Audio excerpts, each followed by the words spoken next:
Je m'appelle Julien et j'ai 29 ans. Il y a 3 ans, mon monde entier s'est effondré lorsque j'ai été chassé de la seule maison que j'ai jamais connue, étiqueté comme un vulgaire voleur par le sang de mon propre sang.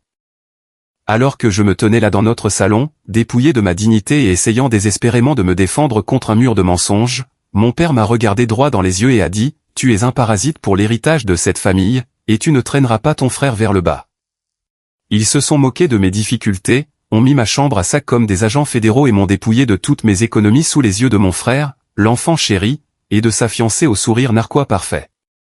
Ils m'ont traité comme un criminel, me jetant dans le froid avec rien d'autre qu'un sac de sport et les vêtements que je portais sur le dos. Mais il y a une chose énorme qu'ils ne savaient pas, la prétendue bague en diamant volée n'a jamais quitté la maison. Elle se trouvait exactement là où elle l'avait laissée tomber par négligence. Et maintenant, 3 ans plus tard, ce sont eux qui me laissent des messages vocaux désespérés, me suppliant à genoux de leur pardonner. Avant que je ne vous raconte exactement ce qui s'est passé et comment je les ai forcés à faire face à leur propre cruauté, cliquez sur le bouton j'aime si vous croyez en la justice, et n'oubliez pas de me dire dans les commentaires d'où vous me regardez. Maintenant, retournons là où ce cauchemar a réellement commencé. C'était un mardi soir, et la pluie frappait fort contre les vitres de mon appartement situé dans un grand immeuble. J'étais assis à l'îlot de ma cuisine, regardant la silhouette de la ville. J'avais une tasse de café noir qui refroidissait sur le comptoir en granit à côté de mon ordinateur portable ouvert. Je révisais un tableau logistique trimestriel pour mon service. Ma vie était enfin calme. Elle était organisée. Elle était en sécurité. Puis, la notification a retenti. J'ai jeté un coup d'œil à l'écran, m'attendant à une mise à jour de l'un de mes responsables d'entrepôt ou à une alerte automatisée sur les niveaux de stock. Au lieu de cela, j'ai vu un nom d'expéditeur qui m'a immédiatement glacé le sang, un nom que j'avais activement bloqué, supprimé et effacé de toutes les voies de mon existence quotidienne. Richard, mon père. L'objet du courriel ne comportait que 5 mots, nous devons vous parler. La bague. Mon estomac a fait un bond, chutant si vite et si fort que j'ai ressenti une vague de nausée me submerger. Le simple fait de lire ce mot, la bague, a envoyé une onde de choc physique dans ma poitrine. J'ai agrippé le bord du comptoir de la cuisine jusqu'à ce que mes articulations deviennent blanches. Pendant 3 longues et agonisantes années, j'avais bâti une forteresse impénétrable autour de ma vie. J'avais tourné la page, construit une carrière lucrative à partir de zéro et rassemblé une vie dont j'étais profondément fier. J'avais enfoui le souvenir de cette journée humiliante sous des montagnes de travail acharné, de cours universitaires tard le soir et le genre d'épuisement profond qui garantit un sommeil sans rêve. Mais ces quelques mots m'ont ramené directement dans le couloir immaculé et étouffant de la maison de mon enfance dans l'Ohio. Vous voyez, le traumatisme familial ne disparaît pas magiquement parce que vous obtenez une promotion, un meilleur salaire ou un nouveau code postal. Il attend. Il s'attarde en arrière-plan, se cachant dans les ombres de votre esprit jusqu'à ce qu'un seul déclencheur le ramène directement à la lumière. En regardant ce courriel, le bruit ambiant du trafic de la ville sous ma fenêtre a semblé s'évanouir. Le silence dans mon appartement est soudainement devenu assourdissant. Je n'ai pas cliqué immédiatement sur le courriel. Je ne le pouvais pas. Je suis resté assis là à fixer l'écran lumineux, laissant les sombres souvenirs que j'avais si ardemment combattus pour les réprimer me submerger comme une lame de fond. Je me suis souvenu du regard froid et dégoûté dans les yeux de ma mère, Margaret. Je me suis souvenu du sourire narquois, victorieux et presque prédateur sur le visage de mon frère aîné, Garrison. Je me suis souvenu de la pure et aveuglante injustice d'avoir été complètement abandonné par les personnes mêmes qui étaient biologiquement conçues pour me protéger inconditionnellement. Ils m'avaient jeté dans le monde avec une réputation brisée et traîné dans la boue. Ils s'en fichaient si je mourais de faim dans la rue. Ils s'en fichaient si je finissais par dormir dans le caniveau. Pour eux, j'étais un dommage collatéral acceptable, un bouc émissaire pratique utilisé pour protéger l'image impeccable et prestigieuse de leur fils préféré et de sa riche fiancée. J'ai survolé le bouton de suppression avec mon curseur. Mon index a tremblé. Une partie de moi, la partie rationnelle et guérie, voulait envoyer ce courriel directement à la corbeille pour préserver ma paix durement acquise. Mais une partie plus profonde et plus sombre, la partie qui avait survécu à 3 ans de misère noire, vivant de menu à $1 et nourrissant une colère brûlante et incessante, avait besoin de savoir.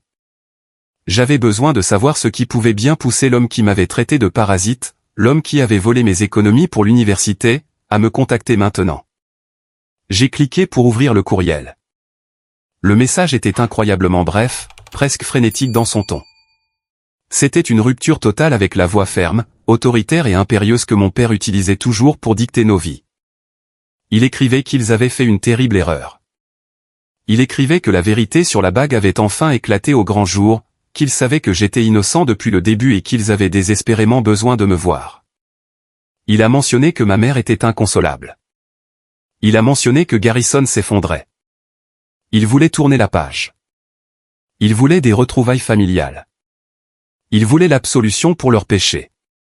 J'ai laissé échapper un rire amer et dur qui a résonné dans mon appartement vide. J'ai fermé l'ordinateur portable d'un coup sec, le clic net coupant le silence. Je me suis avancé vers la baie vitrée, croisant les bras sur ma poitrine, et j'ai regardé les feux arrière des voitures qui défilaient loin en contrebas sous la pluie. L'audace de tout cela était stupéfiante. C'était d'une arrogance à couper le souffle. Ils vous brisent en 1 million de morceaux tranchants, vous laissent saigner à blanc pour ramasser le gâchis tout seul, et puis ils ont le culot de se pointer des années plus tard en s'attendant à ce que vous leur tendiez un balai et un sourire. Cela ne fonctionne tout simplement pas comme ça. Vous n'avez pas le droit de détruire la vie de quelqu'un, d'assassiner son réputation auprès de toute une ville, puis d'exiger un bouton de réinitialisation lorsque la culpabilité vous rattrape enfin. Pour vraiment comprendre pourquoi ce simple courriel a fait l'effet d'une grenade dégoupillée roulant dans mon salon, vous devez comprendre la famille dont je viens. Vous devez comprendre l'écosystème profondément toxique qui leur a permis de jeter leur plus jeune fils sans y penser à 2 fois. Les racines de cette trahison sont profondes. Elles sont enchevêtrées dans des décennies de favoritisme, de narcissisme et d'amour conditionnel. L'incident avec la bague n'était pas une erreur isolée, c'était le grand final d'une vie passée à être traité comme un citoyen de seconde zone dans ma propre maison. Laissez-moi vous ramener au début pour que vous puissiez voir exactement comment le piège a été tendu. En grandissant dans notre grande maison à 2 étages située dans une banlieue huppée de l'Ohio, il y avait une hiérarchie très claire et implicite. C'était un système de caste déguisé en famille nucléaire. Tout au sommet se trouvait Garrison, et tout en bas, il y avait moi. Garrison a 3 ans de plus que moi et était de l'avis de tout l'enfant chéri, le fils prodige. Il était le quart arrière de l'équipe du lycée, le capitaine de l'équipe de débat, le gamin charismatique qui ramenait des notes parfaites sans jamais sembler transpirer. Mes parents adoraient le sol sur lequel il marchait. Mon père, Richard, un homme profondément obsédé par le statut social, les apparences et l'ascension sociale, voyait Garrison comme sa réussite ultime. Garrison était le trophée qu'il exhibait lors des dîners du country club et des barbecues de quartier. Ma mère, Margaret, était encore pire. Elle traitait Garrison comme un prince sans défaut. Si Garrison voulait quelque chose, cela se matérialisait. Si Garrison faisait une erreur, c'était de la faute de quelqu'un d'autre, généralement de la mienne. J'étais complètement différent. J'étais plus calme, plus introverti et très observateur. Je ne me souciais pas d'obtenir une adhésion au country club ou de porter la bonne marque de polo coûteux. J'ai eu un peu de mal dans la structure rigide du lycée, obtenant des notes moyennes. Je n'étais pas un mauvais gamin, loin de là. Je n'ai jamais eu de démêlé avec la justice. Je ne me droguais pas. Je n'étais simplement pas extraordinaire. Mais dans une famille qui traitait le fait d'être moyen comme une grave défaillance morale, j'étais une déception ambulante constante. La disparité dans la façon dont nous étions traités était intégrée dans le tissu de notre vie quotidienne. C'était dans l'air que nous respirions. Lorsque Garrison a été accepté dans une université très prestigieuse hors de l'État, mes parents ont organisé une énorme fête avec traiteurs dans notre jardin. Ils ont fièrement annoncé à tous leurs amis qu'ils vidaient volontiers le fonds d'études familial pour payer ses frais de scolarité exorbitants. Ils lui ont acheté une voiture neuve en guise de cadeau de départ. Lorsque j'ai obtenu mon diplôme de fin d'études secondaires 3 ans plus tard, il n'y a pas eu de fête. Il y a à peine eu un dîner.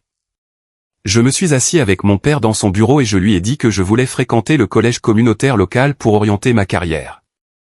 Mon père a joint les mains, m'a regardé avec des yeux froids et calculateurs, et m'a dit que j'étais entièrement livré à moi-même. Le fonds d'études était un investissement dans l'excellence, Julien, avait-il dit, la voix suintant de condescendance. Alors, c'est ce que j'ai fait. J'ai trouvé un travail à temps partiel dans un supermarché local, emballant des courses, ramassant des chariots sous la pluie glaciale et remplissant de lourdes étagères jusqu'à ce que mon dos me fasse hurler. J'ai économisé chaque centime, entassant mes maigres chèques de paie dans une boîte métallique fermée à clé sous mon lit pour payer mes propres études. Je ne me suis pas plaint. J'ai juste baissé la tête et travaillé. Les choses dans notre maison sont passées de toxiques à insupportables lorsque Garrison a rencontré Vanessa. Vanessa venait d'une famille de vieille richesse. Sa famille possédait d'immenses savoirs immobiliers, un fonds fiduciaire de plusieurs millions de dollars et une lignée sur laquelle mon père bavait pratiquement. Dès l'instant où elle a mis les pieds dans notre maison, mes parents l'ont traitée comme une reine. Elle avait ce personnage délicat et fragile, parlant doucement, portant toujours des couleurs pastel coûteuses, faisant comme si une brise légère pouvait la renverser. Mais j'ai vu clair à travers son rôle soigneusement construit. J'ai vu la façon calculée et froide dont elle se déplaçait dans notre maison. J'ai remarqué les remarques mesquines et passives-agressives qu'elle me lançait dès que mes parents ne regardaient pas. Elle faisait des remarques sarcastiques sur mon uniforme de supermarché ou me demandait si je comptais remplir des étagères pour toujours. Elle s'assurait d'être toujours le centre absolu de l'attention. Elle et Garrison formaient un couple parfait dans un paradis narcissique. Ils se nourrissaient de l'arrogance de l'autre.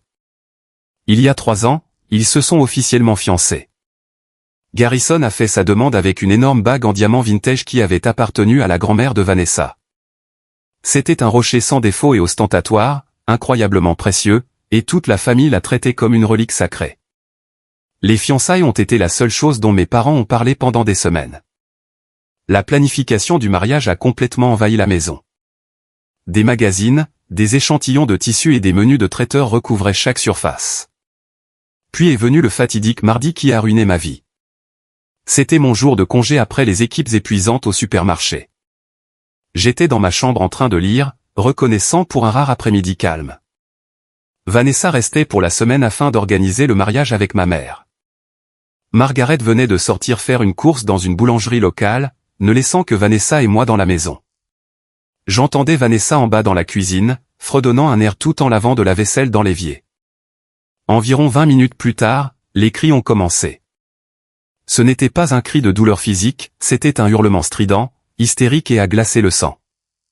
Je suis descendu en trombe, le cœur battant la chamade contre mes côtes, pensant qu'elle s'était gravement coupée avec un couteau ou que la cuisinière avait pris feu. Je suis entré dans la cuisine pour la trouver en train de fouiller frénétiquement dans le contenu de son sac à main de marque. Son visage était rouge de colère. « Ma bague » a-t-elle hurlé, pointant un doigt manucuré vers le comptoir de la cuisine juste à côté de l'évier équipé du broyeur. Je l'ai enlevée pour laver une poêle graisseuse.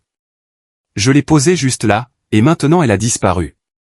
Je me suis immédiatement avancé pour l'aider à chercher. « D'accord, calme-toi, Vanessa. Ne panique pas. Elle doit être ici. Est-elle roulée derrière la cafetière? Est-elle tombée par terre? » Elle a reculé comme si je tenais une arme chargée. Ses yeux se sont rétrécis, son personnage fragile et innocent s'effaçant instantanément pour révéler le venin en dessous. « Tu étais le seul ici » a-t-elle sifflé, la voix soudainement basse et dangereuse. Je me suis figé, complètement confus. « De quoi tu parles? J'étais en haut dans ma chambre tout ce temps. Je ne savais même pas que tu lavais la vaisselle. Ne joue pas au plus idiot avec moi, Julian, a-t-elle crié, sa voix résonnant nettement sur le carrelage coûteux. Tu as toujours détesté Garrison. Tu es follement jaloux de lui et de tout ce qu'il a. Tu l'as prise. Avant que je ne puisse assimiler la folie pure de son accusation, la porte d'entrée s'est ouverte. Garrison et mes parents sont entrés, revenant du déjeuner au country club. Ils sont arrivés directement dans la cuisine pour trouver Vanessa sanglotant hystériquement, jouant une scène digne d'un Oscar et pointant un doigt tremblant vers ma poitrine. Garrison s'est immédiatement précipité à ses côtés, entourant ses épaules de ses bras pour la protéger. « Chérie, que s'est-il passé? Pourquoi tu pleures? » Il l'a prise, Garrison, a-t-elle pleuré, enfouissant son visage dans son veste coûteuse. J'ai laissé la bague de ma grand-mère sur le comptoir pendant 2 secondes, et il l'a volée. Il a volé ma bague. L'atmosphère dans la pièce a changé instantanément. C'était comme si tout l'oxygène avait été violemment aspiré. Mon père, Richard, a fait un pas en avant, son visage prenant une teinte cramoisie et dangereuse. Margaret a agrippé ses perles, un regard de dégoût et d'horreur absolue se peignant sur ses traits alors qu'elle me regardait. Julian, a exigé mon père, la voix basse, létale et vibrant de rage, donne-lui la bague tout de suite. Papa, je jure sur Dieu que je n'y ai pas touché. J'étais en haut en train de lire un livre. Je ne suis pas venu dans la cuisine depuis le petit déjeuner. Ai-je supplié, la voix brisée sous la pression intense de leur regard. J'ai regardé ma mère pour chercher le moindre soutien, le moindre brin d'instinct maternel. Mais elle a simplement secoué la tête, des larmes montant dans ses yeux. Comment as-tu pu faire ça à ton propre frère, a chuchoté ma mère, jouant immédiatement la victime. Après tout ce que nous t'avons donné, tu me voles ta future belle-sœur. Je ne l'ai pas prise, ai-je crié, la panique s'installant pleinement. Mon cœur battait la chamade. J'étais piégé dans un cauchemar. Garrison s'est avancé vers moi, se plaçant juste dans mon espace personnel. Son visage s'est tordu dans un rictus. Espèce de pitoyable perdant jaloux. Tu ne peux pas supporter le fait que j'ai une vraie carrière, une belle fiancée et un avenir brillant alors que tu es un gamin de supermarché. Tu pensais pouvoir gager cette relique pour enfin déménager de cette maison. Rends-la tout de suite avant que j'appelle la police et que je porte plainte pour grand vol. Ils ne se sont même pas donné la peine de chercher dans la cuisine. Ils n'ont pas vérifié le sol. Ils n'ont pas vérifié la poubelle. Ils n'ont pas vérifié les tuyaux de l'évier. Ils n'ont pas posé une seule question logique. Le récit était immédiatement fixé et ils étaient plus que ravis de me faire passer pour le méchant jaloux. Mon père m'a attrapé violemment par le bras et m'a poussé vers l'escalier du couloir. Nous fouillons ta chambre maintenant. Je me tenais tremblant sur le pas de la porte de ma chambre, brûlant de colère et d'un profond sentiment d'impuissance pendant que mon père et mon frère mettaient littéralement mon sanctuaire en pièces. Ils ont arraché mon matelas du cadre, ont vidé tous les tiroirs de ma commode sur le plancher en bois franc et ont même brisé un poster encadré sur le mur à la recherche d'un coffre-fort caché. Ils traitaient ma chambre comme s'il s'agissait d'une descente de police fédérale.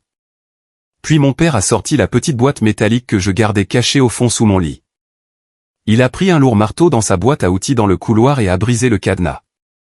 À l'intérieur se trouvait une pile propre de billets de banque, 800 $. C'était chaque centime que j'avais économisé pendant des mois en emballant des courses. C'était mon fonds de scolarité pour le semestre suivant au collège communautaire. Mon père a brandi la pile d'argent comme un chasseur victorieux tenant un trophée. Qu'est-ce que c'est exactement, Julien? Ce sont mes économies pour l'école, papa. Tu sais que je travaille au supermarché. J'économise depuis 6 mois, ai-je crié, tendant la main pour la reprendre. Garrison a ricané, repoussant ma main. C'est ça. Le gamin qui gagne le salaire minimum se trouve par hasard avoir une pile de billets de 100 qui traîne dans un coffre. Tu l'as déjà vendu, n'est-ce pas? Tu t'es éclipsé et tu as revendu la bague à un prêteur sur gage. Le saut logique était totalement absurde. J'avais été dans la maison tout ce temps. Comment aurais-je pu vendre une bague en diamant en 20 minutes sans voiture, sans quitter la propriété? Mais la logique n'a pas d'importance pour des gens qui vous détestent déjà. La logique ne s'applique pas à une famille désespérée de protéger le récit de son enfant chéri. Cet argent va servir pour la bague de remplacement de Vanessa, a déclaré froidement mon père en enfonçant mon argent chèrement gagné dans la poche de son pantalon. Il n'a même pas sourcillé. Il m'a regardé dans les yeux et a volé l'argent de mes études pour financer les frais de mariage de son fils préféré. Tu n'as pas le droit de faire ça. C'est mon argent. C'est mon avenir, ai-je crié, faisant un pas en avant, des larmes de pure frustration me brûlant les yeux. Mon père a pointé un doigt ferme et autoritaire juste entre mes deux yeux. Tu as extrêmement de chance que je n'appelle pas la police et que je ne te fasse pas sortir d'ici les menottes au poignet. Tu es un parasite pour l'héritage de cette famille, et tu ne traîneras pas ton frère dans la boue avec toi.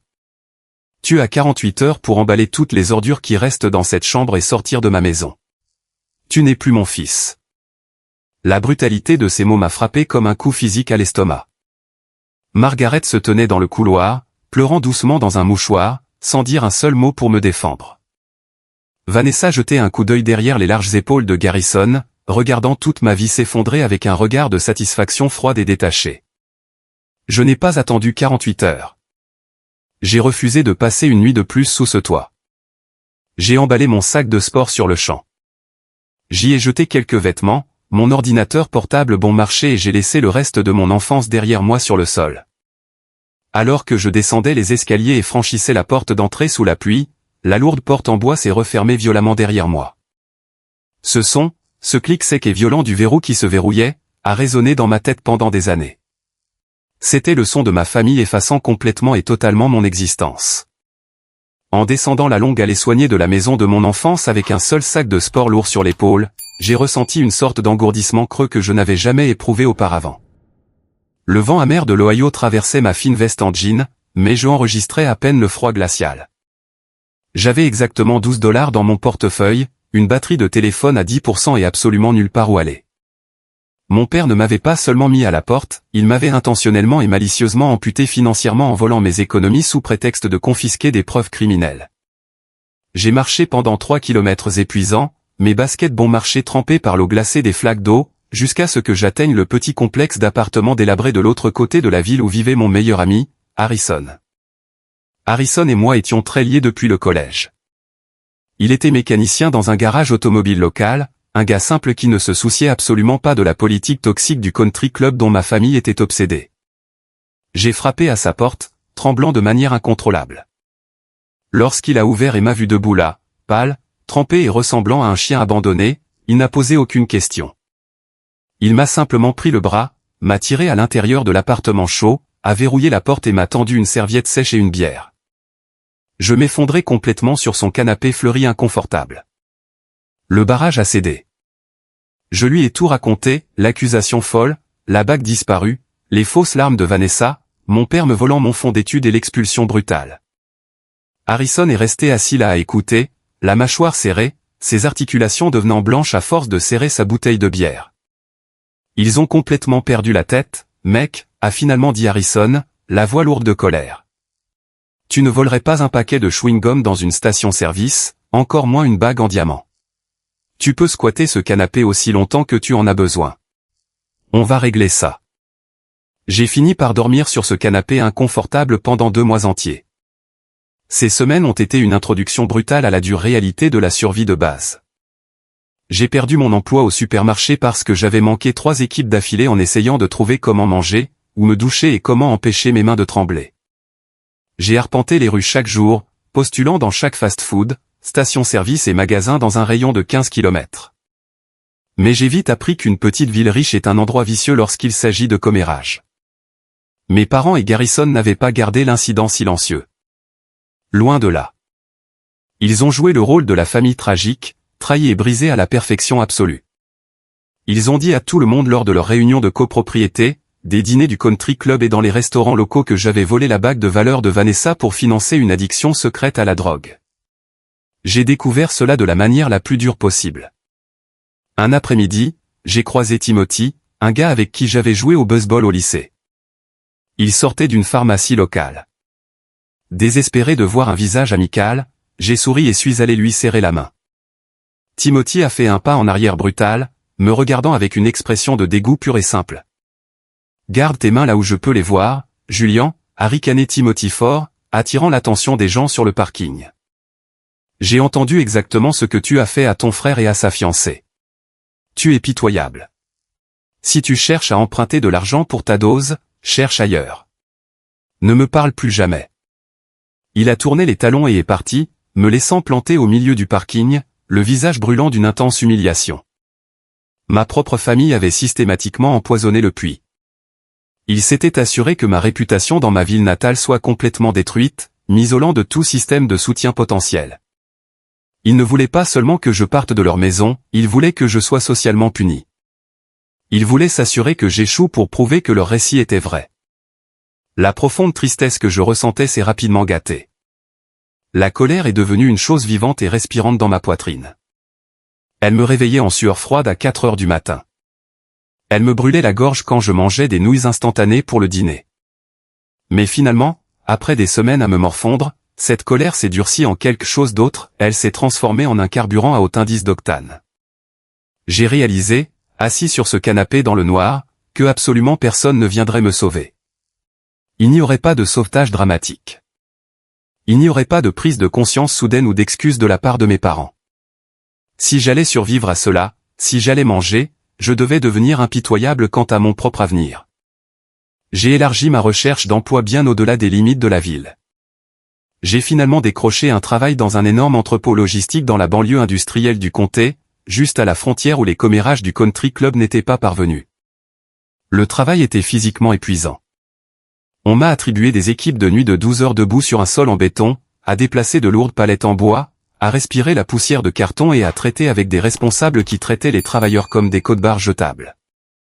Mon corps souffrait d'une manière que je ne croyais pas anatomiquement possible. Mes mains ont développé de épaisses callosités. Le bas de mon dos me lançait une douleur sourde et constante. Et je m'effondrais sur le canapé d'Harrison chaque matin, complètement vidé de toute vie. Mais chaque vendredi, un chèque de paie arrivait sur mon compte bancaire indépendant nouvellement ouvert. Ce n'était pas une somme d'argent énorme, mais c'était à moi. Mon père ne me l'avait pas donné avec des conditions rattachées. Garrison ne pouvait pas me regarder de haut et prétendre qu'il était meilleur que moi parce qu'il avait un bureau d'angle. Cet argent était mon sang, ma sueur et mes larmes. J'ai économisé de manière agressive. J'ai arrêté d'acheter tout ce qui n'était pas strictement essentiel à la survie biologique. J'ai acheté mes vêtements dans des magasins d'occasion. Après 3 mois, j'ai quitté le canapé d'Harrison et j'ai loué une toute petite chambre sans fenêtre dans une pension près de l'entrepôt. Elle faisait à peine la taille d'un dressing, et le vieux radiateur cliquetait agressivement toute la nuit. Mais quand j'entrais et verrouillais le verrou, c'était mon sanctuaire absolu. Je ne m'en suis pas arrêté là. J'ai commencé à utiliser le Wi-Fi gratuit d'une bibliothèque publique locale pour reprendre mes études. Je ne pouvais plus me permettre les frais de scolarité d'une université traditionnelle, alors j'ai fait des recherches et je me suis inscrit à un programme d'études en ligne très respecté et intensif en gestion de la chaîne d'approvisionnement et en affaires. Ma routine est devenue monastique, je travaillais 12 heures brutales à l'entrepôt, mangeais un sandwich à la dinde bon marché et fixais l'écran de mon ordinateur portable, étudiant des algorithmes logistiques complexes jusqu'à ce que mes yeux deviennent flous. Je devenais un fantôme. Je ne sortais pas dans les bars. Je ne sortais avec personne. Je travaillais, j'étudiais et je dormais. J'étais animé par une pensée obsessionnelle et brûlante, j'allais devenir si incroyablement performant, si intouchable financièrement que les mensonges de ma famille rebondiraient sur moi comme des balles contre un blindage. J'allais construire une vie si solide, si incontestable qu'il ne pourrait plus jamais me briser. Il y a eu des moments incroyablement sombres. Bien sûr, les fêtes étaient une torture psychologique absolue. Je me souviens m'être assis dans ma chambre crampée et glaciale le jour de Thanksgiving, mangeant un repas de dinde réchauffé au micro-ondes d'une station-service, fixant le papier peint jaune qui se décollait. Je savais sans aucun doute que ma famille était assise autour de notre grande table en acajou, découpant une dinde dorée, riant, buvant du vin cher et célébrant le mariage à venir de Garrison. Je savais qu'ils ne mentionnaient probablement même pas mon nom. J'étais complètement effacé de leur histoire. Mais la douleur cuisante d'être effacé s'est lentement et méthodiquement transformée en la puissance brute d'être invisible. Ils n'avaient aucune idée de ce que je construisais dans l'ombre. Ils n'avaient aucune idée du monstre d'ambition qu'ils avaient créé. 2 années ont passé. 2 ans de labeur acharné, agonisant et sans relâche. À l'entrepôt, je ne faisais pas seulement le travail manuel qui m'était assigné, j'apprenais activement toute l'opération à partir de zéro. J'ai utilisé les connaissances de mes cours de commerce en ligne pour étudier la chaîne d'approvisionnement de l'installation. J'ai compris exactement où se trouvaient les inefficacités logistiques, pourquoi les expéditions étaient retardées, et j'ai commencé à optimiser officieusement les itinéraires des chariots élévateurs et des palettes pendant mes équipes de nuit.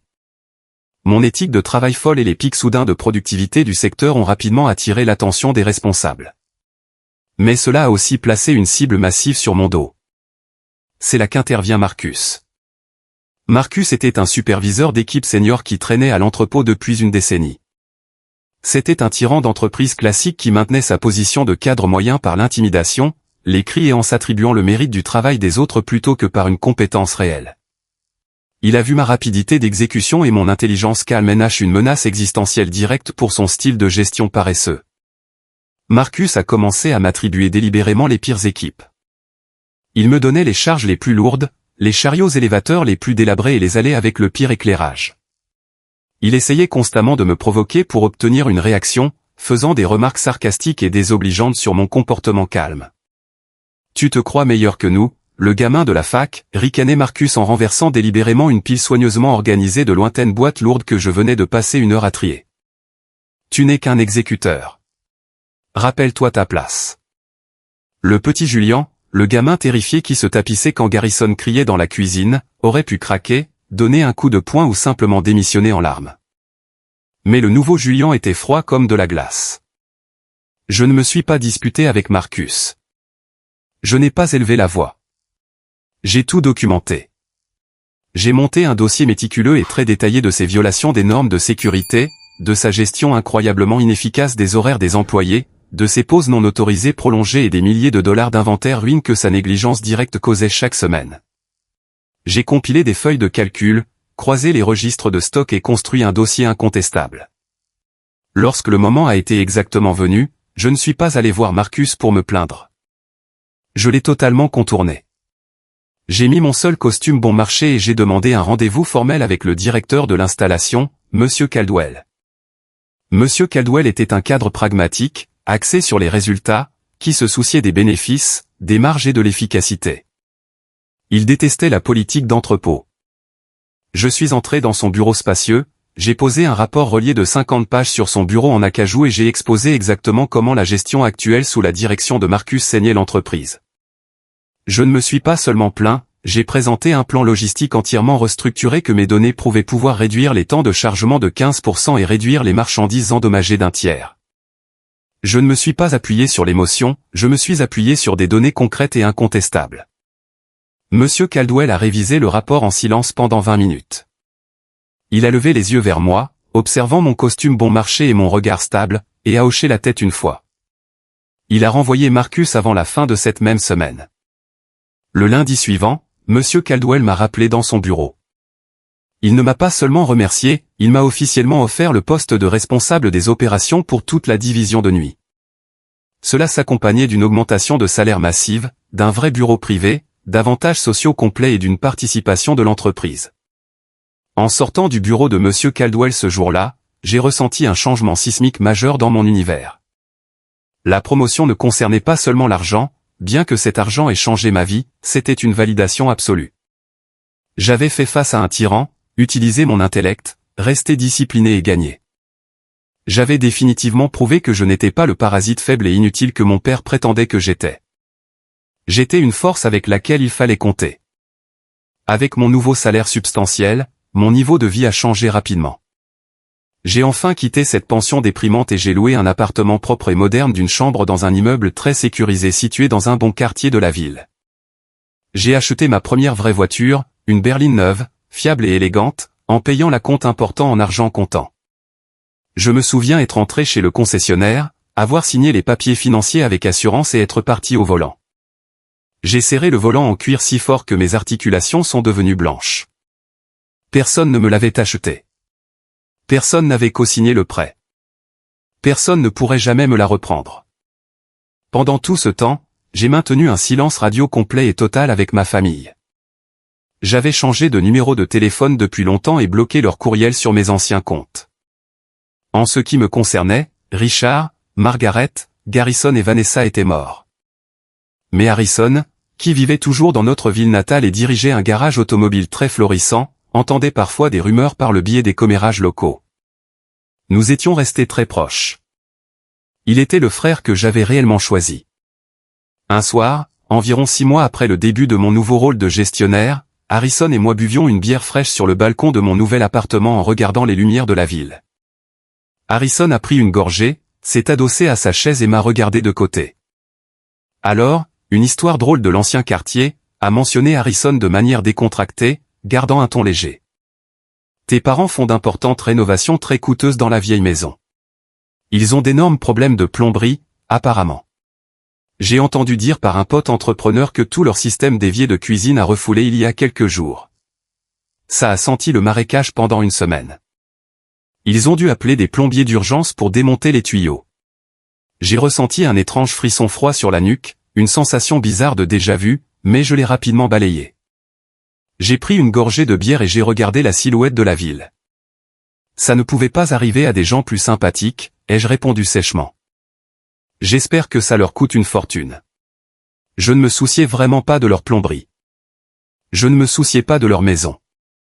J'étais entièrement concentré sur ma propre trajectoire ascendante, mon portefeuille d'actions et ma carrière.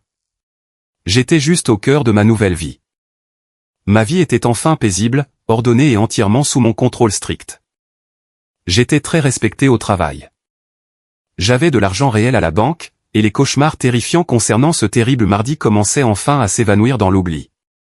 Je pensais que le pire de ma vie était définitivement derrière moi. Je pensais que le passé était mort et bien enterré. Je me trompais tellement. Le passé n'était pas mort, il était juste coincé dans un tuyau en attendant d'être extrait à la lumière. Je suis resté assis dans mon appartement pendant 3 jours entiers avant de répondre enfin au courriel de mon père. Je ne me suis pas précipité. Je n'ai pas laissé leur urgence soudaine et frénétique dicter mon emploi du temps ou mon état émotionnel.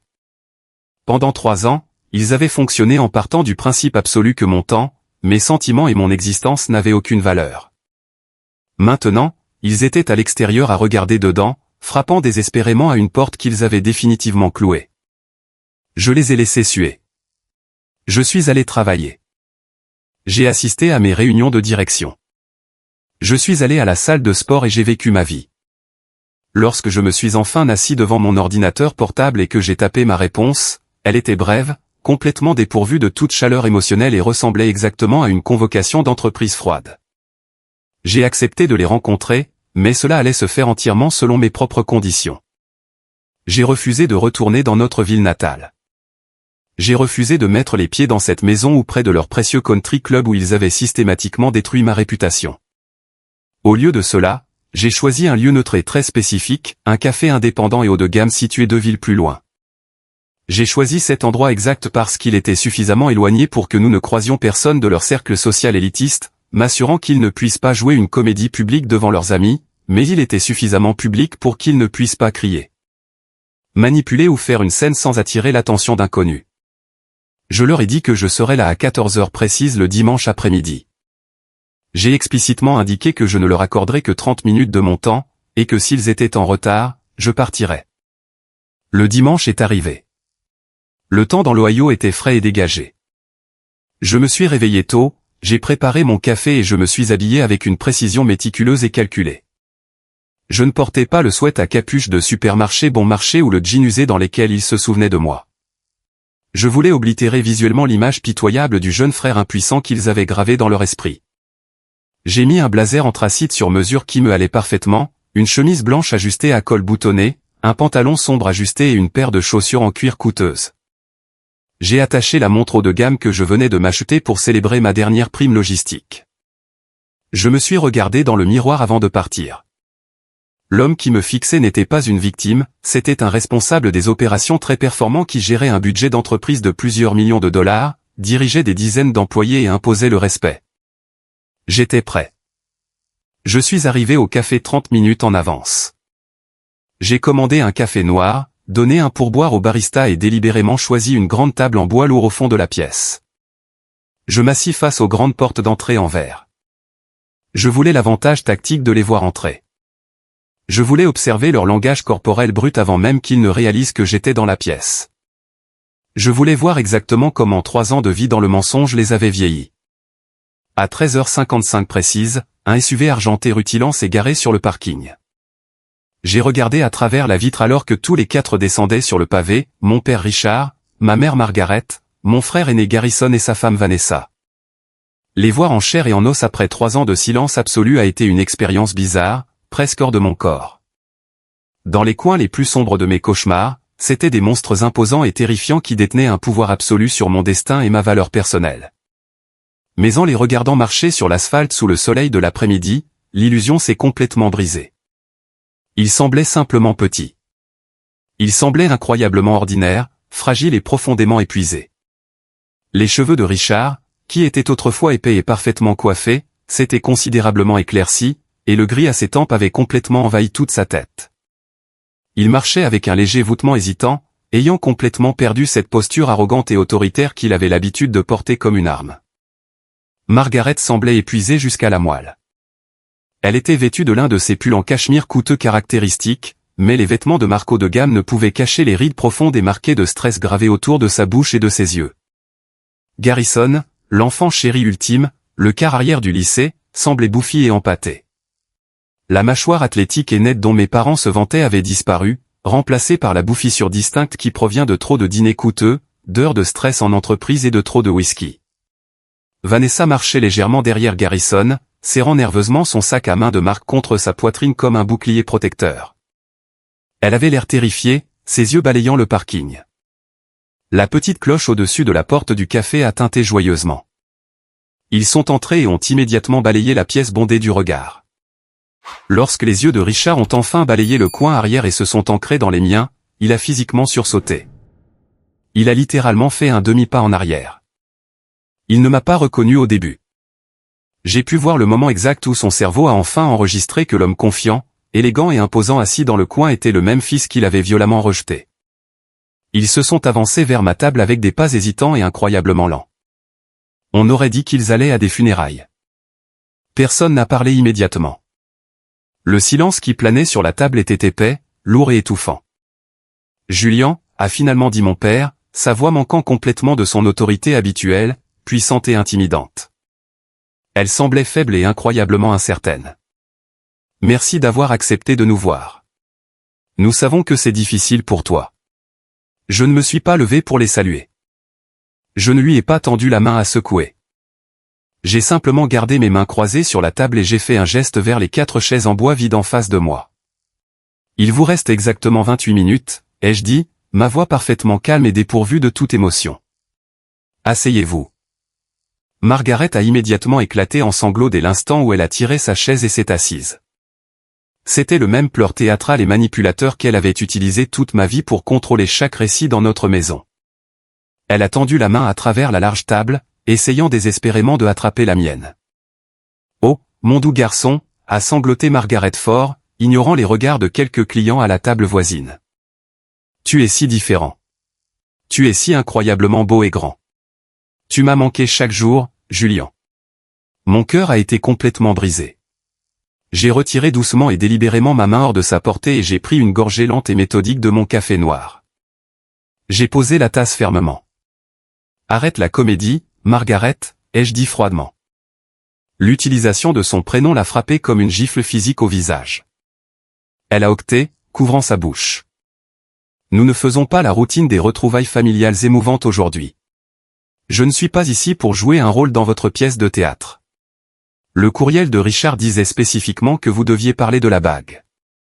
Alors, arrête de pleurer. Regarde-moi et parle.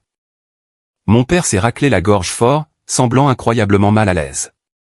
Il a tiré sur le col de sa chemise, a regardé Garrison, puis a enfin ramené ses yeux vers moi. Il a joint ses mains fermement sur la table, se penchant légèrement en avant. Il y a 3 semaines, a commencé Richard, refusant de maintenir un contact visuel direct avec moi pendant plus de 2 secondes à la fois, ta mère et moi avons enfin décidé de rénover la cuisine. L'évier s'évacuait incroyablement mal depuis des mois. Il refoulait toujours. Il s'est finalement complètement bouché juste avant une réception. Nous avons dû appeler une entreprise de plomberie d'urgence. Un homme nommé Gary est venu. Il a essayé de curer le tuyau, mais il a dû démonter tout le système de tuyauterie sous le plancher parce que le bouchon était coincé profondément dans le piège de la conduite principale. Mon père a pris une profonde inspiration tremblante, ses mains tremblant visiblement. Gary a trouvé quelque chose de coincé dans le piège inférieur du tuyau du broyeur, juste sous les lames. C'était complètement déchiqueté, broyé par le système et recouvert d'années de saleté et de graisse, mais le diamant principal était encore fermement intact. Il a plongé une main tremblante dans la poche de sa veste coûteuse, a sorti un petit sac de preuve en plastique transparent et l'a posé doucement au centre de la table en bois. J'ai regardé à l'intérieur, il y avait un morceau de métal tordu, ruine et méconnaissable, et un diamant terne et fortement rayé. C'était la bague de fiançailles, a dit doucement Garrison, parlant pour la toute première fois. Sa voix était creuse. Il fixait le sac en plastique sur la table. Elle n'a jamais quitté la maison, Julien. Elle est tombée dans l'évier. Margaret a sangloté encore plus fort, enfouissant complètement son visage dans une serviette en papier. Nous avions tellement tort, Julien. Nous avions tellement tort. Nous t'avons accusé. Nous avons détruit ta vie. Et tu étais complètement innocent tout ce temps. Je n'ai pas dormi une nuit entière depuis que Gary le plombier nous a rendu ce sac. La culpabilité me ronge absolument vivant. Je vois ton visage chaque fois que je ferme les yeux. Richard a levé les yeux, le regard vitreux de larmes non versées. Ils étaient assis là à me fixer avec des yeux désespérés, suppliants et attendants. Ils attendaient la fin hollywoodienne. Ils attendaient le récit du fils prodige. Ils s'attendaient entièrement à ce que je m'effondre, pleure avec eux, accepte leurs excuses, leur pardonne inconditionnellement et reprenne directement mon rôle assigné de jeune frère inférieur et soumis. Ils croyaient honnêtement qu'ils pouvaient simplement acheter leur sortie de 3 ans d'enfer absolu avec une triste histoire de plombier et un carnet de chèques. J'ai regardé la bague déchiquetée dans le sac en plastique. J'ai regardé les fausses larmes théâtrales de Margaret conçues pour me faire de la peine. J'ai regardé la tentative désespérée et pitoyable de Richard de jeter de l'argent sur la situation pour reprendre le contrôle. Et j'ai regardé Garrison, qui ne pouvait même pas me regarder dans les yeux. Je n'ai pas ressenti de soulagement. Je ne me suis pas senti vengé. Je n'ai pas ressenti l'élan soudain d'amour et de pardon sur lequel il comptait. J'ai ressenti une colère glaciale, calculée et incandescente. Parce qu'en regardant cette table, en regardant la dynamique qui se jouait juste devant moi, je savais qu'il mentait encore par omission. Alors, laissez-moi m'assurer que j'ai bien cette chronologie entière, ai-je dit, ma voix dangereusement calme et parfaitement égale, coupant les sanglots de Margaret. La bague tombe accidentellement dans l'évier. Vous décidez immédiatement, sans la moindre preuve réelle, que je suis un voleur professionnel. Vous détruisez violemment ma chambre. Vous m'humiliez publiquement. Vous salissez mon nom auprès de tout le monde dans notre ville natale, vous assurant que je ne puisse pas trouver un emploi local ou même marcher dans la rue sans être traité de drogué. Vous me jetez dans la rue glaciale avec exactement 12 $ en poche. Vous me laissez geler, mourir de faim et me débrouiller tout seul. Et vous pensez sincèrement qu'une tasse de café et une triste histoire de tuyaux bouchés réparent 3 ans de traumatisme? Julian, s'il te plaît, essaie de comprendre, a supplié Garrison, levant enfin les yeux, le visage pâle et misérable. Nous étions sous une pression énorme. Le mariage était énorme. Vanessa était complètement hystérique. Nous avons fait une terrible erreur dans le feu de l'action. J'ai lentement détourné mon regard intense de mon frère pour fixer directement Vanessa. Elle avait été complètement silencieuse tout ce temps, essayant de se rapetisser dans la lourde chaise en bois pour devenir entièrement invisible. Parlons de Vanessa, ai-je dit doucement, le ton de ma voix faisant se figer tout le monde à la table. Je me suis penché lentement en avant, posant mes coudes fermement sur la table, gardant mes yeux fixés intensément sur ma belle-sœur. Le bruit ambiant du café, le sifflement des machines à espresso, les conversations douces des autres clients, la musique de jazz diffusée par les haut-parleurs ont semblé s'évanouir complètement dans un bourdonnement sourd. J'étais en contrôle total de cette table. J'étais l'interrogateur, le juge et le jury, et ils étaient fermement piégés à la barre des témoins. Vanessa, ai-je dit, ma voix assez tranchante pour couper du verre massif. Regarde-moi. Elle a hésité, sa respiration superficielle, ses yeux se dirigeant frénétiquement vers Garrison pour chercher de la protection, un appel silencieux pour que son mari intervienne et la sauve. Mais Garrison fixait ses propres mains, paralysé par la tension. Elle a finalement levé les yeux pour rencontrer les miens, ses yeux grands ouverts d'une peur réelle. Tu as dit à tout le monde de manière répétée et hystérique que tu avais laissé la bague posée sur le comptoir de la cuisine, ai-je déclaré, exposant les faits incontestables méthodiquement, étape par étape. Mais le comptoir où tu prétendais l'avoir laissé est à 2 bons pieds du bac de l'évier. Un objet lourd en platine ne pousse pas soudainement des jambes, ne marche pas sur 2 pieds à travers un comptoir en granit et ne se jette pas tout seul dans un broyeur d'ordures. Alors, Vanessa, je veux que tu me dises exactement comment elle est arrivée dans ce tuyau spécifique. Vanessa a dégluti difficilement. Ses mains tremblaient si violemment que ses lourds bracelets de marque tintaient les uns contre les autres. J'ai dû la cogner. C'était un accident complet. Je lavais une poêle très lourde et elle a dû glisser du comptoir et tomber dedans pendant que j'étais distraite. Une lourde bague en platine vintage glissant sur 2 pieds sur une surface plate? Ai-je demandé, levant un sourcil, ma voix suintant d'un sarcasme absolu. Cela défie littéralement les lois de la physique. Essayons la vérité réelle. Tu as enlevé la bague. Tu l'as posée sur le rebord humide juste au bord immédiat du bac de l'évier. Tu frotterais une poêle. Tes mains ont glissé. Tu l'as fait tomber. Mais voici la partie vraiment intéressante de ce scénario. Vanessa s'est tue, délibérément, laissant le silence étouffant s'étirer, la regardant se tortiller physiquement dans ses vêtements coûteux. Je voulais qu'elle ressente une fraction de l'anxiété que j'avais ressentie pendant 3 ans. Une lourde bague en métal tombant dans un bac d'évier creux en acier inoxydable fait un bruit très distinct, très fort et très net, ai-je dit lentement, en articulant chaque mot. Elle fait un tintement net et inconfondable. Et si elle tombe dans le tuyau et heurte les lames métalliques d'un broyeur, elle cliquette fort. Tu étais debout juste là. Tes mains étaient juste là. Tu l'as entendu tomber. Le visage de Vanessa s'est complètement vidé de toute couleur. On aurait dit que tout le sang lui était monté aux pieds. On aurait dit qu'elle allait être physiquement malade là, sur la table. Margaret a complètement arrêté de pleurer, son mouchoir flottant en l'air alors qu'elle regardait sa belle-fille dans une confusion totale. Julian, cela suffit, a tenté d'intervenir Garrison, gonflant sa poitrine dans une démonstration d'autorité faible et pitoyable. Elle a fait une erreur. N'interroge pas ma femme. Tais-toi, Garrison, ai-je coupé instantanément, sans même me donner la peine de le regarder. J'ai gardé mes yeux rivés sur Vanessa. Tu l'as entendu tomber, n'est-ce pas, Vanessa? Tu savais exactement où elle était allée tout ce temps. La lèvre inférieure de Vanessa a tremblé violemment. La façade fragile, innocente et parfaite qu'elle avait maintenue pendant des années s'est complètement brisée en 1 million de morceaux. Je ne voulais pas, a-t-elle chuchoté, sa voix craquant, des larmes débordant enfin de ses cils. J'ai entendu le choc contre le métal. J'ai entendu le tintement. J'ai regardé dans le tuyau sombre, mais je ne pouvais pas la voir. J'ai essayé d'enfoncer mes doigts, mais elle était passée derrière les lames. La table est devenue complètement silencieuse. Richard fixait Vanessa, la bouche légèrement ouverte dans un choc paralysé absolu. Alors, pourquoi n'as-tu pas simplement dit à tout le monde qu'elle était tombée dans le tuyau, ai-je pressé, impitoyable, refusant de la laisser s'en sortir? Pourquoi m'avoir délibérément accusé? Pourquoi avoir commencé à crier que j'étais un voleur? Vanessa a éclaté en de vraies larmes d'hyperventilation. Elle a pointé un doigt tremblant et accusateur directement vers Garrison. À cause de lui. Tu sais exactement comment il est. Il est obsédé par la perfection. Cette bague appartenait à ma grand-mère. C'était une relique inestimable, et ses parents ont dépensé des milliers de dollars pour la faire redimensionner, évaluer et assurer. Si je lui avais dit que j'étais assez stupide et négligente pour la faire tomber dans un broyeur, il aurait perdu la tête. Il m'aurait hurlé dessus pendant des heures.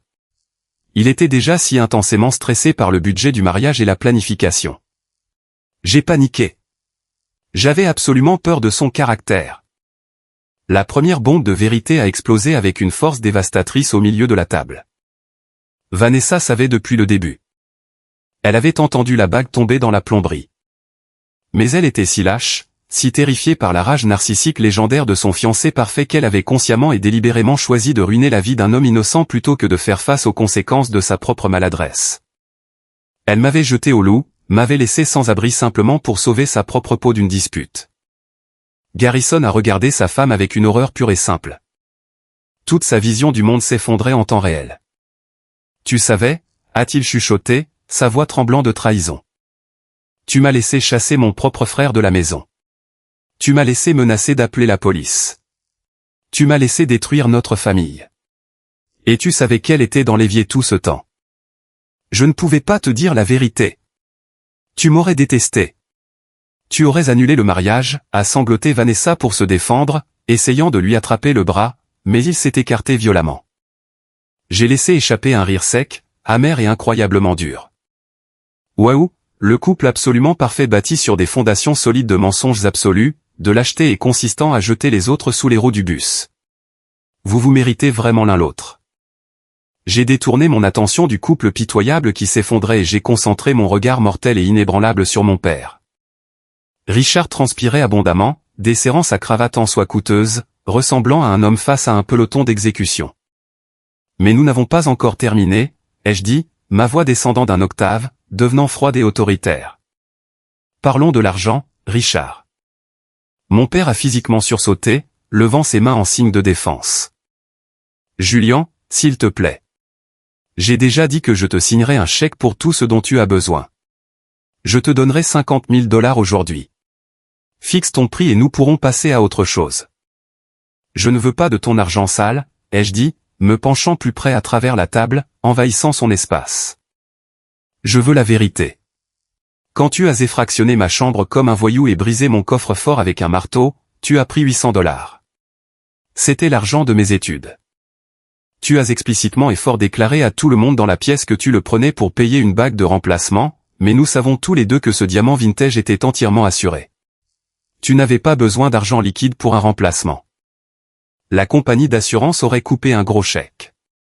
Alors, où sont réellement allés mes 800 $? Richard ressemblait à un animal piégé. Il a regardé à gauche. Il a regardé à droite. Il a regardé Margaret en silence, suppliant sa femme d'intervenir et de le sauver de cette humiliation. Mais Margaret fixait la table d'un air absent, le visage complètement pâle, refusant de croiser son regard. « Dis-le-moi, Richard » ai-je exigé, frappant du plat de la main sur la table en bois, faisant sauter les tasses de café. « Ou je franchis cette porte envers tout de suite, et tu ne revois plus jamais mon visage. » Mon père a fermé les yeux dans une onde profonde et agonisante. Lorsqu'il les a lentement ouverts, le patriarche arrogant et contrôlant avait complètement disparu, remplacé par un vieil homme pitoyable et faible. « Le mariage » a-t-il chuchoté d'une voix rauque, sa voix brisant. Le mariage a sévèrement dépassé le budget. Le fleuriste a exigé 1 millier supplémentaire en liquide le jour de la livraison parce que Margaret a changé les énormes arrangements floraux au tout dernier moment. Nous avions complètement plafonné les cartes de crédit en essayant de maintenir les apparences. Nous n'avions pas l'argent liquide. Le deuxième rebondissement m'a frappé, mais il ne m'a pas surpris. Il n'a fait que confirmer chaque soupçon sombre et cynique que j'avais eu sur la vraie nature de ces gens. « Tu as volé l'argent de mes études au collège communautaire » ai-je dit, en accentuant chaque mot avec une clarté venimeuse, pour payer les fleurs du mariage de Garrison. Nous étions complètement désespérés. S'est écriée Margaret, essayant de m'attraper le bras à nouveau, sa voix stridente et paniquée. Nous avions une image à maintenir dans cette ville. Nous ne pouvions pas laisser la riche famille de Vanessa savoir que nous avions du mal avec les factures. Nous ne pouvions pas avoir l'air pauvres. Nous pensions que tu avais volé la bague, alors nous nous sommes sentis entièrement justifiés de prendre l'argent en guise de pénalité. Nous sommes tellement désolés, Julian. Une image à maintenir, ai-je répété, goûtant la toxicité putride de ces mots sur ma langue. Vous avez activement et intentionnellement détruit l'avenir de votre plus jeune fils. Vous avez volé un gamin de 18 ans gagnant le salaire minimum juste pour ne pas avoir l'air pauvre devant vos faux amis du country club. Vous êtes les personnes les plus faillibles moralement et les plus dégoûtantes que j'ai jamais rencontrées de toute ma vie. J'ai repoussé ma lourde chaise en bois lentement, les pieds raclant fort contre le carrelage, attirant l'attention de tout le monde dans le magasin. Je me suis levé de toute ma hauteur, les dominant, regardant les débris de ma propre famille. J'ai boutonné mon blazer doucement, projetant un contrôle total et inébranlable. Écoutez-moi très attentivement, ai-je dit, ma voix portant juste assez de volume pour qu'ils entendent chaque syllabe avec une clarté cristalline. Vous n'êtes pas venu ici aujourd'hui parce que vous m'aimez. Vous n'êtes pas venu ici parce que je vous manquais. Vous êtes venu ici aujourd'hui parce que la lourde culpabilité de vos propres actions horribles vous a enfin rattrapé. Et vous voulez que je vous absolve. Vous voulez que je joue le bon fils pardonneur pour que vous puissiez dormir confortablement la nuit sans vous sentir comme les monstres que vous êtes réellement. J'ai regardé directement Richard, qui pleurait silencieusement. Garde ton argent. Je gagne plus en un mois maintenant que tu ne le fais en un trimestre. Je n'ai pas besoin de ton aide. Je n'ai pas besoin de ton héritage toxique. Et je ne te pardonne absolument et sans équivoque pas. Julian, s'il te plaît, ne fais pas ça, a supplié Garrison, me regardant avec des yeux paniqués et désespérés, réalisant que tout son système de soutien avait disparu. Tu es mon frère. Je ne suis pas ton frère, ai-je répondu froidement, ne ressentant rien d'autre que de l'apathie. J'ai cessé d'être ton frère au moment précis où tu as regardé notre père voler mon argent, et que tu as souri. Ne me contactez plus jamais. Ne m'envoyez pas de courriel. Ne vous présentez pas à mon immeuble. Si l'un de vous s'approche de moi ou essaie de contacter mon employeur, je demanderai une ordonnance d'interdiction pour harcèlement et je traînerai tout votre linge sale devant un tribunal public. Je n'ai pas attendu de réponse. Je n'ai pas attendu plus de larmes. Je leur ai tourné le dos et j'ai marché d'un pas ferme vers la sortie. Marquons une courte pause. Merci d'être resté avec moi jusqu'ici. Vous êtes vraiment formidable. S'il vous plaît, aidez-moi en aimant la vidéo et en commentant le chiffre ainsi dessous pour que je sache que vous avez été là avec moi jusqu'à ce point. Cela aide non seulement plus de gens à découvrir cette histoire, mais cela me fait aussi savoir que mes expériences comptent pour quelqu'un. Votre soutien est la plus grande motivation pour moi de continuer à partager le reste de ce voyage. J'ai poussé la lourde porte en verre du café et je suis sorti dans l'air frais de l'après-midi. La lumière du soleil me semblait incroyablement chaude et pure sur le visage. Derrière moi, j'ai entendu la porte s'ouvrir à nouveau. Julian. Julian, attends. S'il te plaît, reviens, a hurlé Margaret de manière hystérique, sa voix résonnant fort sur le parking. Je ne me suis pas arrêté. Je ne me suis pas retourné. J'ai continué à marcher à un pas régulier et confiant vers ma voiture, laissant les débris fumants de mon ancienne famille exactement là où ils devaient être, très, très loin derrière moi dans les cendres. J'ai atteint ma voiture, je l'ai déverrouillée d'un clic sur la clé et je glissai dans le sanctuaire calme du siège du conducteur. Avant même d'avoir la chance d'insérer la clé dans le contact, mon téléphone a commencé à vibrer violemment dans la poche intérieure de mon blazer. Je l'ai sorti et j'ai regardé l'écran, 5 appels manqués de Garrison en l'espace de 30 secondes. Puis sont venus les messages textes qui ont inondé mon écran dans un tir rapide de manipulation émotionnelle et de panique. Garrison, tu ne peux pas simplement partir comme ça. Nous sommes une famille. Tu dois en parler. Garrison, maman fait une crise de panique complète sur le parking. Elle ne peut pas respirer. Tu dois revenir ici tout de suite. Garrison, tu es incroyablement égoïste et cruel.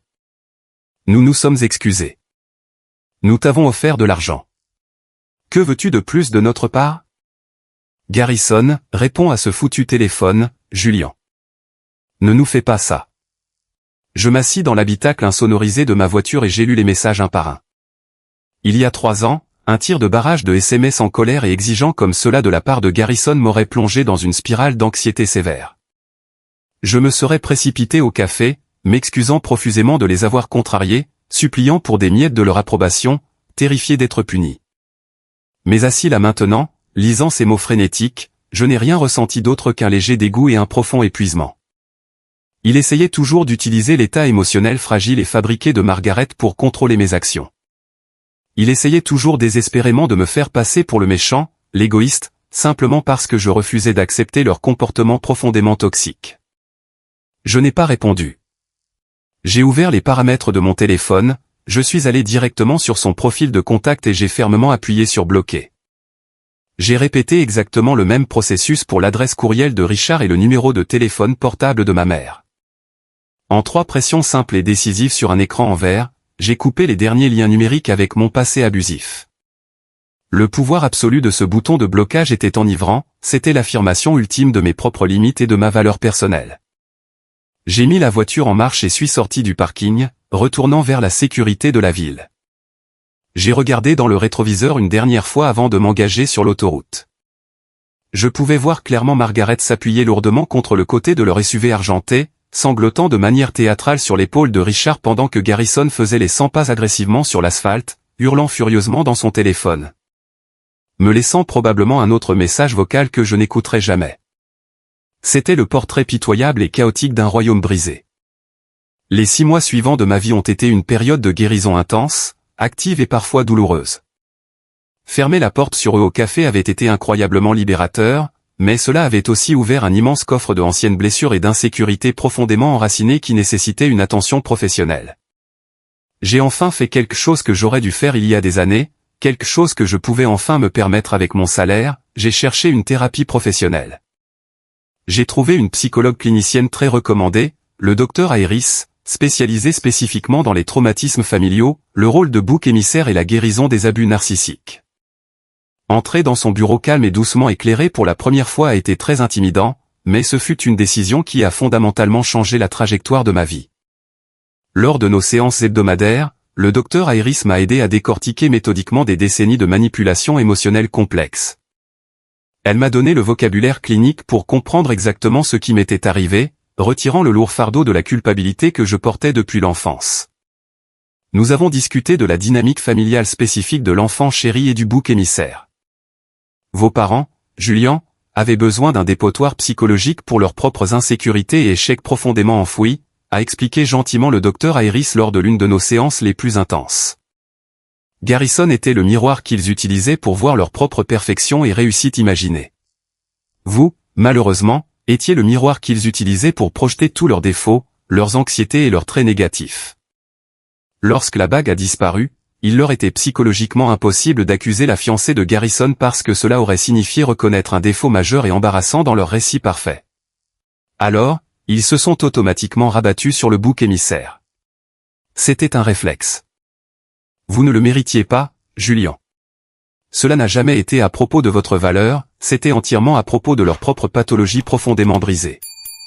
Entendre une professionnelle de la santé très instruite valider ma réalité, me confirmer que je n'étais pas fou ou intrinsèquement mauvais, a été comme prendre enfin une grande respiration d'air après avoir noyé pendant 26 ans. J'ai enfin cessé de porter le fardeau agonisant de me demander pourquoi je n'étais pas assez bien pour être aimé par mes propres parents. J'ai enfin compris que leur incapacité pure à m'aimer était le reflet de leur propre brisure, et non de mon manque de valeur. Pendant que je guérissais activement, que je m'épanouissais au travail et que j'avançais, mon ancienne famille s'effondrait rapidement et de manière spectaculaire. J'ai entendu tous les détails embarrassants par Harrison, qui gardait toujours une oreille attentive dans notre ville natale et adorait partager les commérages autour d'une bière. La révélation dévastatrice au café avait été le coup fatal et irrécupérable porté au mariage parfait au country club de Garrison et Vanessa. Garrison, dont tout le grand ego était bâti sur l'exigence d'une loyauté absolue et la projection d'une perfection totale, ne pouvait pas supporter le fait humiliant que sa propre femme se soit moquée de lui. Il ne pouvait pas assimiler le fait qu'elle lui ait menti ouvertement alors qu'il menait une guerre vicieuse contre son propre frère en son nom. Selon Harrison, les disputes étaient légendaires et très publiques. Ils se hurlaient dessus dans leur jardin soigné devant tout le conseil d'administration de la copropriété. Le masque d'innocence fragile et délicate de Vanessa avait définitivement disparu, remplacé par une cruauté défensive et vicieuse. Elle renvoyait la nature contrôlante et narcissique de Garrison à la figure, l'accusant publiquement d'être un tyran émotionnel. Garrison l'accusait d'avoir détruit sa famille et ruiné sa réputation. En l'espace de 4 courts mois après notre réunion au café, Vanessa a officiellement demandé le divorce. Elle a emballé ses sacs de marque, a quitté la maison et est retournée dans la grande propriété fermée de ses parents. Comme Vanessa venait d'une famille de vieille richesse, elle a engagé une équipe d'avocats pitoyables. Elle a exigé une pension alimentaire agressive et a bloqué tous les avoirs de Garrison, le traînant dans une bataille juridique brutale et très publique qui a vidé ses comptes bancaires et complètement humilié Richard et Margaret devant l'élite du country club à laquelle ils tenaient tant. Les commérages de la ville se sont retournés contre eux, l'héritage parfait s'était effondré en un gâchis spectaculaire, financièrement dévastateur et embarrassant. Puis, de manière prévisible, est venue l'inévitable et pitoyable tentative de me traîner à nouveau dans les décombres pour les sauver. C'était un mardi soir pluvieux et misérable en novembre, exactement la semaine de Thanksgiving. Je venais de rentrer dans mon immeuble sécurisé après une longue journée réussie au bureau. J'étais debout dans ma cuisine chaude, ouvrant une bouteille de vin rouge, lorsque mon interphone a sonné fortement. J'ai appuyé sur le bouton vidéo, m'attendant à un livreur de nourriture. Au lieu de cela, la caméra de sécurité en noir et blanc montrait Garrison debout dans le hall. Il avait dû se glisser derrière un autre résident lorsque la porte s'était ouverte. Il avait l'air absolument terrible. Le cadre confiant, arrogant et soigné avait complètement disparu. Son costume coûteux était froissé et trempé par la pluie. Ses cheveux étaient en désordre et il avait de cernes sombres, lourds et épuisés sous les yeux. Il a levé les yeux vers la caméra, complètement vaincu, ressemblant à un homme qui avait tout perdu. Julian, sa voix a craqué dans le haut-parleur, semblant désespéré. S'il te plaît, laisse-moi monter juste 5 minutes. J'ai besoin de parler à mon frère. C'est Thanksgiving cette semaine. Maman est une épave totale. Elle n'arrête pas de pleurer. Elle ne veut pas sortir du lit. Ma vie s'effondre. Les avocats prennent tout. J'ai besoin de toi. Je me tenais dans ma cuisine en tenant mon verre de vin et fixais l'écran. 3 ans plus tôt, mon cœur aurait saigné pour lui. Je l'aurais immédiatement laissé monter, lui aurais versé un verre et l'aurais laissé m'utiliser comme caisse de résonance pour réparer sa vie ruine. Je me serais senti obligé de le sauver. Mais le docteur Iris m'avait bien formé. J'ai réalisé, en regardant son visage désespéré et trempé par la pluie, que Garrison ne m'aimait pas. Julian, la personne, ne lui manquait pas, Julian, le piteux sac de frappe, lui manquait. La dynamique établie où il était le supérieur qui réussissait et où j'étais le perdant reconnaissant lui manquait. Avec son mariage en ruine, ses finances bloquées dans un procès et ses parents humiliés, il avait désespérément besoin que le bouc émissaire familial revienne pour qu'il puisse se sentir puissant à nouveau.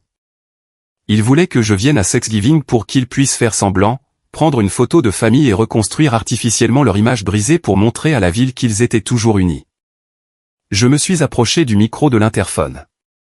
Je ne me sentais pas en colère, je ressentais juste de la pitié pour l'homme pitoyable debout dans le hall. Je t'ai dit de ne plus jamais me contacter, Garrison, ai-je dit, ma voix complètement plate, stable et dépourvue de toute chaleur émotionnelle. Tu n'as pas de frère. Rentre chez toi et règle ton propre gâchis. Julian, s'il te plaît. Tu ne peux pas simplement abandonner ta famille quand nous sommes au plus bas, a-t-il hurlé dans l'interphone, recourant désespérément à la culpabilisation. Tu m'as abandonné quand j'étais au plus bas, ai-je répondu simplement, énonçant un fait froid et dur. Et j'ai survécu. J'ai construit une vie entière. Tu devras simplement trouver une solution toi-même. J'ai tendu la main et appuyé sur le bouton de déconnexion, coupant fermement l'audio et la vidéo. L'écran est devenu complètement noir. J'ai pris une gorgée de vin, me suis avancé vers la grande fenêtre et j'ai regardé les lumières de la ville. Mon pouls était incroyablement régulier. Ma respiration était calme. J'avais défendu ma forteresse avec succès, il ne pouvait plus me toucher. 2 semaines après que Garrison se soit présenté sans invitation à mon immeuble, ma vie professionnelle a fait un autre saut majeur et sans précédent vers l'avant, consolidant la nouvelle réalité que j'avais tant combattu pour bâtir. Mon travail acharné à l'entrepôt, combiné à mes études en ligne, avait attiré l'attention des hauts dirigeants de l'entreprise au siège régional. Ils avaient suivi de près mon programme de restructuration logistique, notant soigneusement les millions de dollars que j'avais fait économiser à l'entreprise en coûts opérationnels, en réduction des pertes de stock et en optimisation des itinéraires d'expédition. J'ai reçu un appel téléphonique direct et inattendu du directeur général de toute la division logistique d'Amérique du Nord. Il a totalement contourné les cadres moyens. Il m'a officiellement fait prendre l'avion pour leur immense siège social à Chicago pour un processus d'entretien intensif de 3 jours. Je m'assis dans des salles de réunion en verre, présenter mes stratégies de chaîne d'approvisionnement au conseil d'administration et prouver exactement de quoi j'étais capable. Lorsque je suis rentré chez moi dans l'Ohio, j'avais un contrat ferme dans ma serviette en cuir. On m'avait officiellement offert le poste de directeur régional des opérations. Ce n'était pas seulement une promotion standard, c'était un saut massif directement dans la direction de l'entreprise. L'offre s'accompagnait d'un salaire de base qui allait changer ma vie, d'options d'achat d'actions attractives, d'un programme d'avantages sociaux complet et d'un package de déménagement entièrement payé. Je déménageais à Chicago. Je quittais l'État de l'Ohio et chaque fantôme qui le hantait complètement derrière moi. Le mois suivant a été un tourbillon d'activités calculées et très organisées. J'ai passé mes journées à transmettre professionnellement mon ancien rôle de responsable des opérations à mon successeur choisi, m'assurant que l'entrepôt fonctionne 100 heures après mon départ. J'ai passé mes nuits à emballer mon appartement dans des cartons propres et parfaitement étiquetés. Lors de ma toute dernière nuit dans la ville, l'appartement était complètement vide, à l'exception d'une seule chaise pliante et de mon petit sac de voyage. Les grands camions de déménagement de l'entreprise étaient déjà partis pour l'Illinois plus tôt dans l'après-midi. Je me tenais au centre exact du salon vide qui résonnait, tenant une tasse bon marché de café instantané, écoutant le ronronnement régulier du réfrigérateur. J'ai marché lentement à travers les pièces vides, mes pas résonnant fort sur le parquet nu. J'ai repensé à cette nuit terrible et pluvieuse où j'avais été violemment chassé de la maison de mon enfance. Je me souvenais vivement de la pluie glaciale traversant ma fine veste, de la terreur paralysante de n'avoir aucun argent sur mon compte bancaire. Et de la douleur viscérale de réaliser que les personnes qui étaient biologiquement censées m'aimer et me protéger me considéraient comme un déchet jetable. Si vous aviez dit à ce gamin terrifié et désespéré de 26 ans dormant sur un canapé fleuri dans un appartement délabré que 3 ans plus tard, il serait un cadre supérieur très respecté déménageant dans une grande métropole pour diriger une division, il vous aurait pris pour un fou furieux. Debout dans l'appartement calme et paisible, une réalisation profonde a déferlé sur moi. C'était une pensée que j'allais aborder explicitement lors de ma dernière séance avec le docteur Aeris avant de déménager, être faussement accusé d'un crime. Me faire voler mon fonds d'études et être jeté dans la rue avait été sans l'ombre d'un doute l'expérience la plus douloureuse et la plus traumatisante de toute ma vie. Cela m'avait brisé jusqu'aux fondations. Cela avait détruit ma confiance en l'humanité et détruit mon innocence de jeunesse. Mais c'était aussi le plus grand, le plus précieux cadeau que Richard, Margaret et Garrison m'aient jamais fait. S'ils ne m'avaient jamais accusé malicieusement, s'ils avaient simplement trouvé la bague le lendemain et s'étaient excusés, je serais probablement resté dans cette maison profondément toxique pendant des années. J'aurais continué à accepter aveuglément leurs abus émotionnels subtils. J'aurais continué à jouer le rôle assigné du bouc émissaire familial, du sous-performant, du gamin calme emballant des courses et s'excusant d'occuper de l'espace. J'aurais laissé leur vision du monde narcissique dicter ma valeur et limiter mon potentiel. En me jetant violemment dans le froid, ils m'ont forcé à apprendre exactement comment allumer mon propre feu. Ils m'ont forcé à puiser dans un réservoir caché de force, d'ambition pure et de détermination sans faille que je ne savais même pas posséder. Ils pensaient m'enterrer. Ils voulaient me détruire pour se sentir mieux dans leur peau. Ils ne réalisaient pas que j'étais une graine, et qu'ils venaient de me planter violemment dans la terre exacte dont j'avais besoin pour grandir en quelque chose qu'ils ne pourraient jamais contrôler. Je me suis avancé vers la baie vitrée une dernière fois, regardant les rues de la ville qui avait servi de terrain d'entraînement brutal. J'étais arrivé dans cette ville brisée, sans un sou et portant la lourde étiquette d'un criminel. Je la quittais comme un homme accompli, un dirigeant respecté et quelqu'un qui savait exactement comment protéger sa propre paix. J'ai fini la dernière gorgée de mon café, j'ai ramassé mon sac de voyage et j'ai franchi la porte. Je l'ai verrouillé derrière moi. Je n'ai pas regardé en arrière. Le lendemain matin, j'ai pris l'autoroute au volant de ma voiture, pointant le cap vers l'ouest en direction de la silhouette de Chicago. Le soleil commençait tout juste à se lever, projetant des traînées d'or, de rose et d'orange à travers l'immense horizon. J'ai baissé la vitre, laissant l'air frais du matin s'engouffrer dans l'habitacle, ébouriffant mes cheveux. J'ai monté le son de la radio, écoutant une station de rock classique, tapant des doigts en rythme sur le volant en cuir. Je ne savais pas exactement ce que l'avenir me réservait à Chicago. Je savais qu'il y aurait de nouveaux défis professionnels, de nouvelles batailles stressantes en entreprise et de nouveaux obstacles personnels à surmonter. Mais pour la toute première fois de mes 29 années d'existence, je n'avais pas peur de l'inconnu, j'étais profondément et enthousiasmé. J'avais survécu à la pire trahison que mon propre sang pouvait me lancer. J'avais fait face à la tempête la plus sombre et j'avais bâti une maison en briques que leurs mensonges ne pouvaient pas renverser. Quoi qu'il arrive ensuite, j'étais prêt. J'étais enfin l'auteur de ma propre vie. Je contrôlais le récit maintenant.